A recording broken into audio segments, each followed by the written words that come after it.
80% मुसलमान नमाज नहीं पढ़ पा रहे। इसका गुनहगार और इसका जिम्मेदार ज़िला प्रशासन है। अगर वो वक्फ बोर्ड की ज़मीनें, मुसलमानों की ज़मीनें उनके हवाले नहीं करते हैं तो फिर हम सड़कों पर निकलेंगे और धरना प्रदर्शन करेंगे। हिंदू उठ के मंदिर जाता है, पूजा पाठ करता है, ये सुबह उठते ही इनका जो काम उसको करते हैं, ये गौ हत्या करते हैं, कहीं बकरा काटते हैं, कुछ करते हैं। ये मुस्लिम संप्रदाय फैसला कर ले कि ये या तो खुले में नमाज बंद करेंगे, अन्यथा गुड़गांव में जितनी भी अवैध पीर मजार है, मुर्गा काटने के हत्ते हैं, उन सबको हम बंद कराएंगे।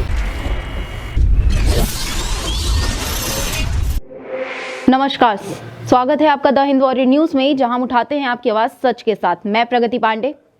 गुरुग्राम में लगातार नमाज का मुद्दा थमने का नाम नहीं ले रहा। हम आपको बता दें, खुले में नमाज को लेकर गुरुग्राम में तकरीबन 3 से अधिक महीने हो गए हैं जहां ये नमाज का मुद्दा अभी तक खुले में थमने का नाम नहीं ले रहा है। लगातार इस पे दिन पर दिन विरोध बढ़ता जा रहा है। विराम के बाद भी हम आपको बता दें कि एक पल को ऐसा लगा था कि गुरुग्राम में खुले में नमाज को लेकर विराम लग चुका है, जहां राष्ट्रीय मुस्लिम मंच और साथ ही साथ हिंदू संघर्ष समिति ने एक बैठक की थी डीसी ऑफिस में, जहां उसके तहत एक निर्णय लिया गया था, आपस में एक समझौता हुआ था, जिसके तहत ये लग गया था कि अब गुरुग्राम में कुल 18 से 20 जगहों पे नमाज होगी, जिसमें 12 मस्जिदें बताई जा रही थी। उसके बावजूद अब ऐसा लग रहा है कि इस विराम के बाद भी ऐसे काफ़ी लोग थे जो नाखुश नजर आ रहे थे मुस्लिम समाज से। उन्होंने अपनी संघर्ष जारी रखी, अपनी लड़ाई जारी रखी और उसके बावजूद उन्होंने खुले में नमाज किया जहां उन्हें जगह मिली।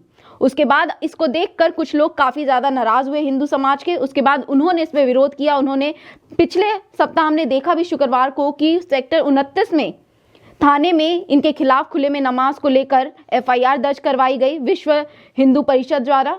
वहीं अब देखने को मिल रहा है कि एक और ज्ञापन डीसी ऑफिस में कल सबमिट हुआ, जहां ये ज्ञापन दिया गया भारत माता वाहिनी दिनेश भारती के द्वारा। ये ज्ञापन दिया गया मुस्लिम समाज को। उनका कहना यह है कि अगर मुस्लिम समाज के खिलाफ सख्त से सख्त कार्रवाई नहीं की गई तो हम और कड़े कदम उठाएंगे। और साथ ही साथ उन्होंने एक चुनौती दी, साथ ही साथ एक वार्निंग दी। कहा कि शीतला माता मंदिर के आसपास के 7 किलोमीटर के दायरे में जितने भी अवैध मुर्गे की दुकान है या किसी भी तरह की ऐसी अवैध मांसाहारी की दुकानें हैं जो मुस्लिमों द्वारा चलाई जाती हैं, उन्हें हम बंद करवा देंगे। ये खुले में नमाज बंद कर दे, क्योंकि अब खुले में नमाज के लिए जमीन बिल्कुल नहीं दी जाएगी। हाँ, साथ ही साथ उन्होंने वक्फ बोर्ड की जमीन को भी लेकर एक बहुत बड़ा बयान दिया। उनका कहना यह है कि CA के तहत और जो लोग दूसरे देशों में हमारे हिंदू समाज के लोग जो पीड़ित हैं, जो यहाँ पलायन करके आ रहे हैं, वक्फ बोर्ड की जमीनों पे हक उनका ज्यादा है।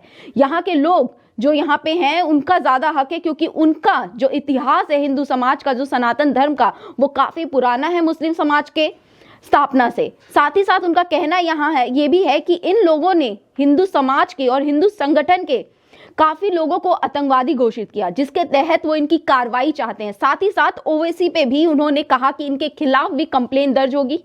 ये हिंदुओं के खिलाफ मुस्लिमों को भड़काने का काम कर रहे हैं। जी, जय श्री राम जी। आज गुरुग्राम में हम लोग DC साहब को ज्ञापन देने के लिए आए हैं और अनेक हिंदू युवा, हिंदू संगठनों के लोग भी यहाँ मौजूद हैं, जिन्होंने खुले में नमाज को बंद करने के विषय पे इन्होंने संघर्ष किया है। और ये निश्चित तौर पे धर्म योद्धा हैं, इसलिए इनको साथ लेके चलना भी ज़रूरी है। इन्होंने बार बार जो गुरुग्राम में खुले के नमाज के माध्यम से दंगा भड़काना चाहते हैं लोग, इनके खिलाफ हमने पहले भी कंप्लेंट दी थी। इनमें मैं नाम बता देता हूँ। इनमें मेन शहजाद खान है, जो अभी शायद जेल में है, मुफ्ती मोहम्मद सलीम कासमी, अल्ताफ़ हुसैन, मौलवी जुनैद हतीन का, जिसने सेक्टर 44 में कमिश्नर का नाम लिया था झूठा, वो परमिशन भी नहीं थी, उसके ऊपर अभी तक कोई मुकदमा दर्ज नहीं हुआ है। साकिर, जो सेक्टर 38 की ग्रीन बेल्ट में नमाज़ पढ़ता था, उसकी भी कंप्लेंट हमने दी थी, उसके खिलाफ भी कोई मुकदमा दर्ज नहीं हुआ है।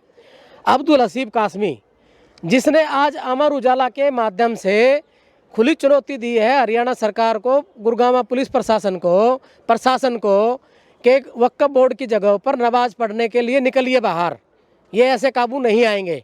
ये एक दंगा भड़काने वालों की भाषा है। ये लगातार गुड़गांव के अंदर दंगे भड़काने चाहते हैं। ये लोग वो हैं जो विदेश से फंडिंग खाकर देश के अंदर दंगे भड़काना चाहते हैं। हमारा इस बात का विरोध है कि खुले में नमाज गुड़गांव ही नहीं, हम पूरे भारत में 1 इंच भूमि भी खुले में नमाज के लिए नहीं देंगे। हमारे मुख्यमंत्री जी का भी बयान आया कि खुले में नमाज हमें स्वीकार नहीं है, खुले में नमाज हम नहीं पढ़ने देंगे। आज भारत का एक एक हिंदू सजग है, हिंदू जग गए हैं और हम इस पे हमारी नज़र है। लेकिन पूरे प्रोसेस के दौरान इन्होंने बार बार हमारे खिलाफ कंप्लेंट दी है, हमें आतंकवादी तक कहा, संघ के स्वयं सेवकों को आतंकवादी कहा है, विश्व हिंदू परिषद के कार्यकर्ताओं को आतंकवादी कहा है और हिंदू संगठनों के कार्यकर्ताओं को आतंकवादी कहा है। लेकिन मैं इनको कह देना चाहता हूँ, जो आतंकवादी सोच के लोग हैं, जो आतंकवादियों को फॉलो करते हैं, उनको आतंकवादी ही नजर आते हैं, क्योंकि इनका काम है सुबह उठते ही मानसिकता का फर्क है हिंदुओं का और मुसलमानों का। हिंदू उठ के मंदिर जाता है, पूजा पाठ करता है, ये सुबह उठते ही इनका जो काम उसको करते हैं, ये गौ हत्या करते हैं, कहीं बकरा काटते हैं, कुछ करते हैं। मैं सीधे तौर पर आपके चैनल के माध्यम से ये कह देना चाहता हूँ, गुरुग्राम के अंदर ये मुस्लिम संप्रदाय फैसला कर ले कि ये या तो खुले में नमाज बंद करेंगे, अन्यथा गुड़गांव में जितनी भी अवैध पीर मजार है, मुर्गा काटने के हत्थे हैं, उन सबको हम बंद कराएंगे।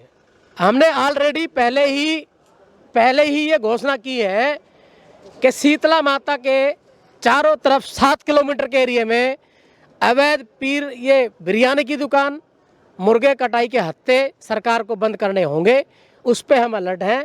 आज हम इसलिए इकट्ठे हुए हैं, एक हमने सरकार से मांग की है, ये बोल रहे हैं कि वक्फ बोर्ड क्या है, मैं आपको बताता हूँ। वक्फ बोर्ड के माध्यम से देश की आज़ादी के बाद से कांग्रेस की प्रधानमंत्री इंदिरा गांधी ने उस समय वक्फ बोर्ड को अपनी वोट बैंक की राजनीति के लिए वक्फ बोर्ड की वो जगह घोषित कर दी जहां से मुसलमान पाकिस्तान गए थे। जब देश का बंटवारा हुआ था तो वहां से हिंदू भी तो यहाँ आए थे, उन हिंदुओं को कहाँ जगह दी गई, ये सरकार हमें बताए, अब की बताए और पहले की सरकारें भी बताए। दूसरा, जो आज CAA कानून के माध्यम से देश के अंदर घर वापसी जिनकी हो रही है, जो दूसरे देशों में प्रताड़ित हैं, बांग्लादेश या पाकिस्तान के अंदर, वक्फ बोर्ड की जगह उनको देने की भारत माता वाहिनी सभी हिंदू संगठन मांग करते हैं। वक्फ बोर्ड की जगह ये हिंदुओं की जगह है। इनका इतिहास 700-800 साल का है। हिंदुओं का इतिहास, सनातन धर्म का इतिहास तब से जब से ये सृष्टि बनी है। हमारी ये गौशाला गोचर भूमि है, ये सीधे तौर पर समझ जाए। हम देश के अंदर दंगे नहीं भड़काना चाहते, देश के दंगे रोकने के लिए हम जाने जाते हैं। मथुरा काशी झांकी है, दिल्ली की जामा मस्जिद बाकी है, ये फैसला कर ले। असदुद्दीन ओवैसी ने लगातार देश के अंदर दंगे भड़काने के काम किए। जब CAA कानून लागू हुआ था तब भी असदुद्दीन ओवैसी ने मुसलमानों को भड़काया था। यूपी में, दिल्ली में दंगे भड़के थे, आप सब जानते हैं। असदुद्दीन ओवैसी के खिलाफ भी हम कंप्लेंट दे रहे हैं कि इसके ऊपर मुकदमा दर्ज किया जाए। भारत सरकार इसको जितनी जल्दी जेल में डालेगी उतनी जल्दी देश के अंदर शांति प्रक्रिया बहाल होगी। आगे हमारे भाई हमारे साथ है, वो बाइट देंगे गुड़गांव के लिए। जो 19 जगहों की मस्जिद है कि ये मांग कर रहे हैं, हम उनकी जांच करेंगे, वो जगह हमारी है या इनके पास कौन से पेपर हैं वो चेक करेंगे। इनके एक सांसद ने कहा है, मोहम्मद अदीब ने, कि ये कब्रिस्तान की जगह है झाड़सा सेक्टर 40 के पास। बिल्कुल गलत है। जो जगह अब सरकार ने सेक्टर 34 में अलॉट की है शमशान भूमि के लिए, कब्रिस्तान के लिए, ईसाइयों के लिए, वो बनेंगी। है वहाँ अपना शमशान भूमि बना सकते हैं, करें, हमें कोई आपत्ति नहीं है। खुले में नमाज हम ना गुरुग्राम में स्वीकार करेंगे, ना भारत के किसी कोने में स्वीकार करेंगे। इस पे हम आगे संघर्ष करेंगे। खुले में नमाज की 1 इंच भूमि पर भी नमाज मान्य नहीं है। अवनीश जी, ये जो इंदिरा के काल से जो गोचर भूमि को दूसरी तरीके से आवंटन करा गया था ना, जो भी बता रहे वक्फ बोर्ड की ज़मीन है, वक्फ बोर्ड वगैरह कोई कुछ नहीं है। हमारे जो हिंदू वहाँ से आए थे उनको अलॉटमेंट अभी तक नहीं हुआ है। वो अभी भी शरणार्थी बन के दिल्ली में अपने जगह जगह तंबू लगा के रह रहे हैं।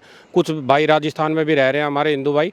तो उनको पहले जगह का अलॉटमेंट करा जाए। उस प्रक्रिया से पहले बीच में उन जगहों पे गौशाला खोली जाए और उनका मेडिसिन के लिए कुछ क्रांति ऐसी लाई जाए जो वो अच्छी जगह पे यूज़ हो। और जो ये वक्फ बोर्ड ये सोच रहे हैं कि भाई यहाँ पे नमाज और ये इनको कर लेने देंगे, उसके लिए भी है ना पूरा गुड़गांव एकजुट होके इसकी आवाज़ उठाएगा और इसको 1 से लाख तक भी प्रशासन का भी हम सहयोग नहीं करेंगे, हम इसका खिलाफत करेंगे खुल के। अब भाई ये कोई वक्फ बोर्ड की कोई ज़मीन नहीं है, ये कुछ नहीं होता। ये अपने एक नाम के लिए, एक वोट बैंक की राजनीति के लिए उन्होंने एक नाम रख रखा है। सारी जगह हमारी है और हम अपने हिसाब से यूज़ करेंगे। गौ सेवा रक्षा दल वालों से हमने बता दिया है, इसके लिए हम क्या नाम है गौशाला खोलने का इसका प्रावधान पास करवा रहे हैं। वहीं हमने उसके विपरीत देखा कि DC ऑफिस में एक और ज्ञापन गया, जो ज्ञापन गया मुस्लिम समाज के द्वारा। उनका कहना यह है कि 5 लोगों के साथ कोई बैठक या कोई निर्णय नहीं बनाया जाता।